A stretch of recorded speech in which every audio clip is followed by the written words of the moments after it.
I love great conversations. Hi, my name is Angel Jones. Thank you for joining me on 12-minute convos where I help you create a brand of your own unique, real self. Listen in as I have conversations with amazing people from all over the world.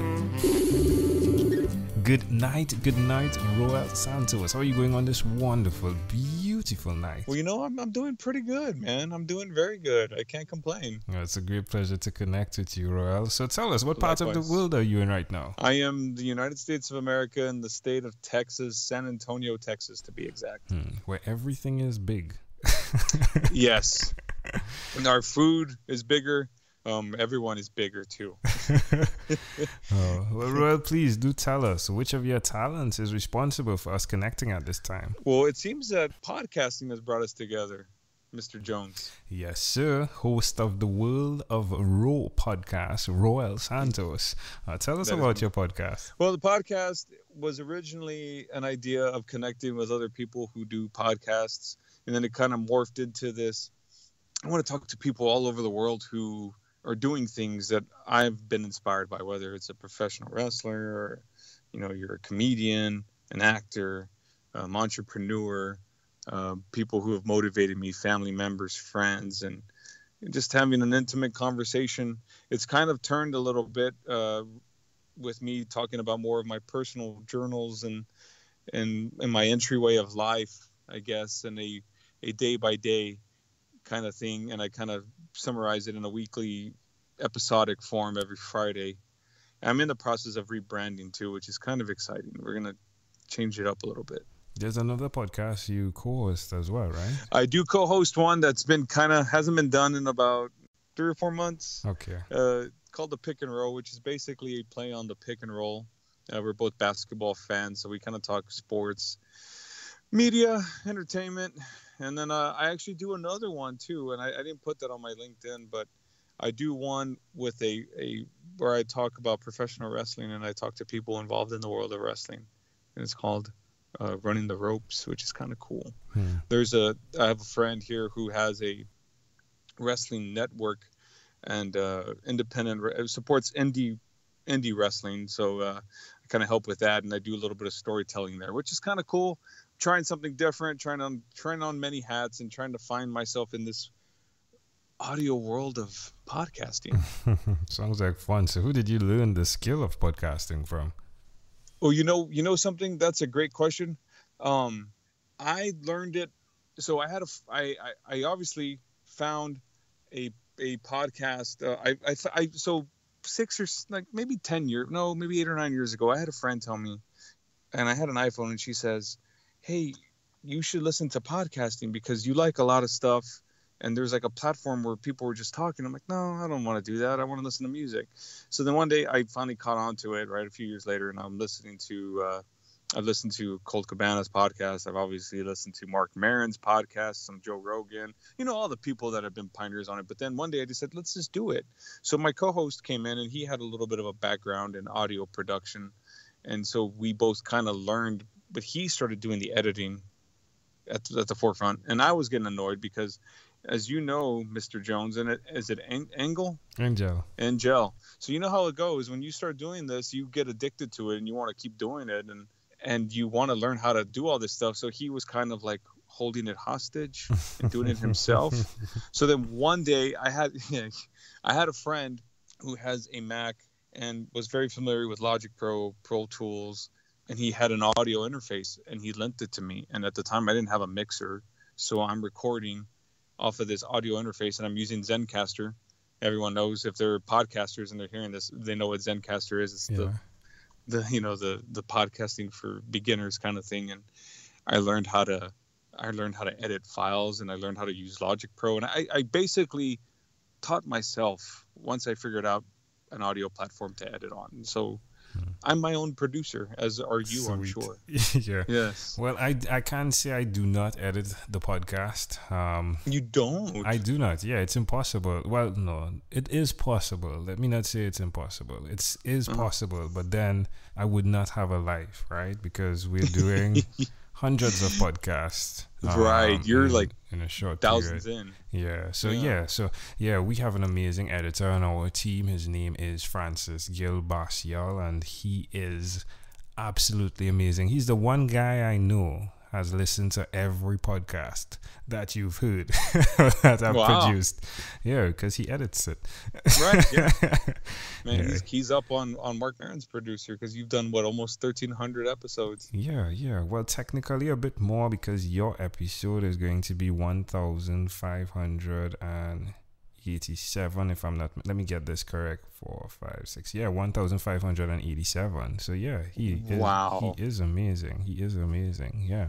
Wow. Yeah. So big up to Francis. Well, big ups to him. Yeah, big up to Francis. Like, just like the state of Texas where everything is big, Francis, big up to you.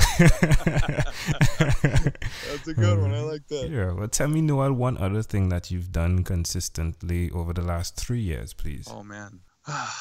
That's a great question. The one thing that I've done consistently in the past 3 years, being a husband and a father. How does that make you feel? You know what? It makes me feel like a grown-up, accomplished. And I don't mean that's kind of on the deep end, but I mean, I guess somebody could jokingly say, well, I consistently for 3 years I've got my cup of coffee every morning. But I think that, I looked at some of those questions and I saw that, hey, this is probably a big deal. I mean, this is a very big deal, being a father and being a husband. It's adulting up kind of thing, and I think that's consistently one of the things that I've tried to do on a daily basis. Yeah, I think it's a big thing. I mean, for what it's worth, I do think it's a very big thing.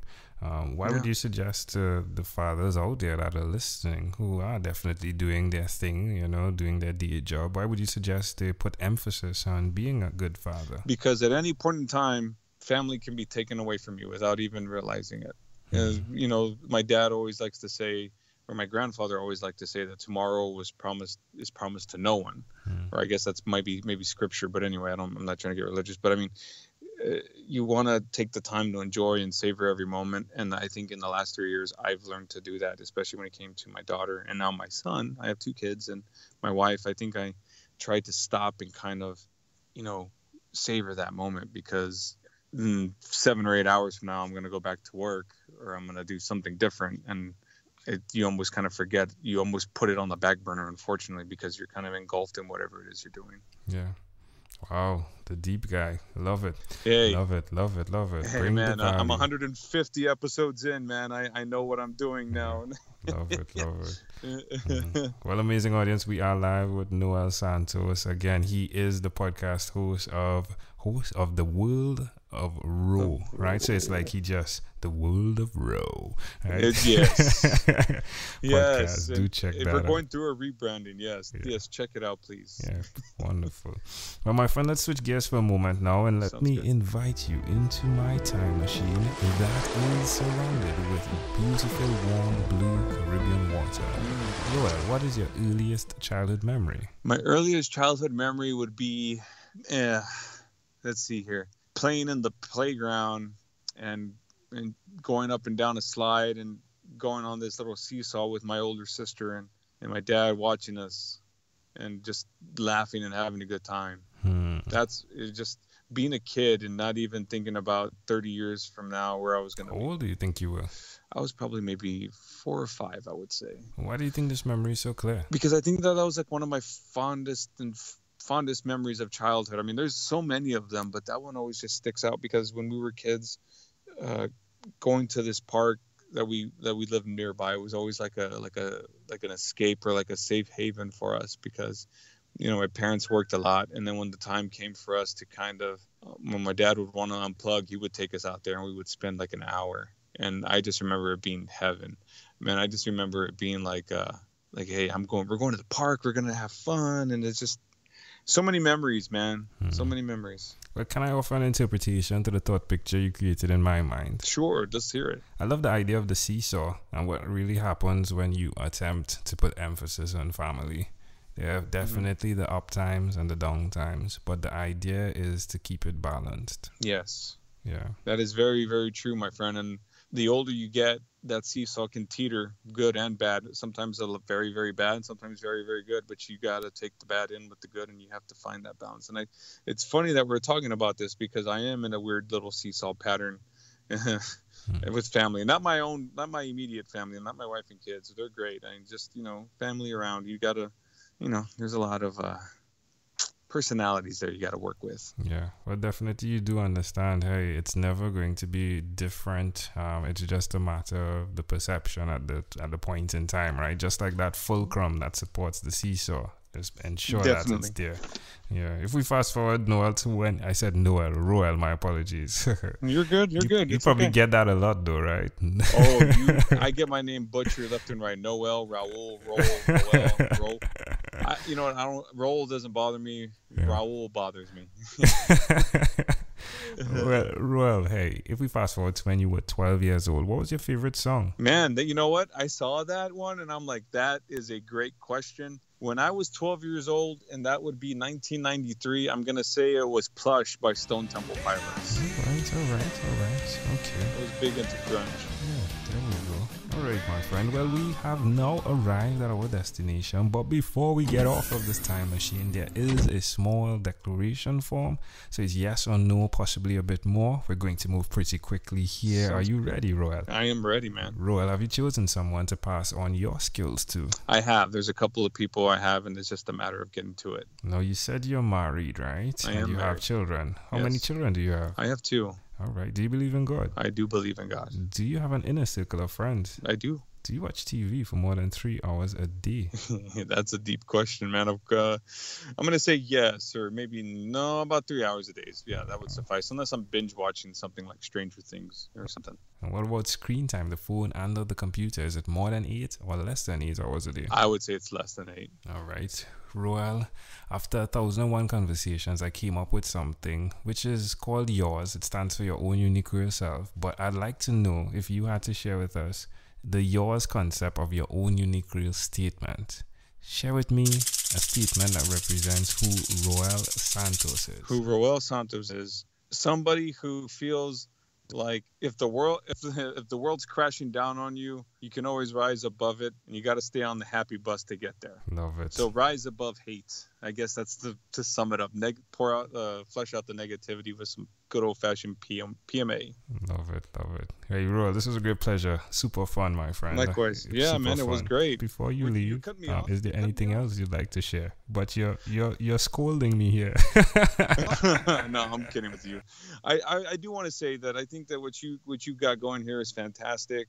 I've yet to listen to an episode, but I think I've seen some of the stuff you put on your feed, and I think if anybody's listening to this, the biggest takeaway you should get is the artistic purpose in ourselves that we need to find, because everybody has an artistic purpose.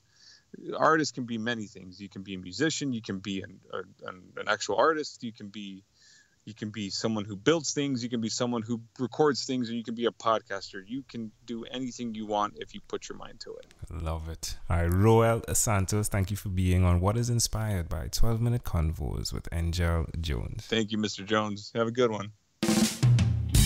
Thank you for being on 12-Minute Convos with Angel Jones. Stay tuned for more from our advertisers. Diabetes is a mountain pandemic. It's a disease that's not acute but chronic. Similar to this rhyming method, I have simplified the definition, the signs and symptoms, and the complications of diabetes for both adults and children in my books, Poems for Patients, A Focus on Diabetes, and The ABCs of Diabetes for Children. These books are available on Amazon.com, and for more information, you can visit my website, poemsbyaj.com. That's poemsbyaj.com.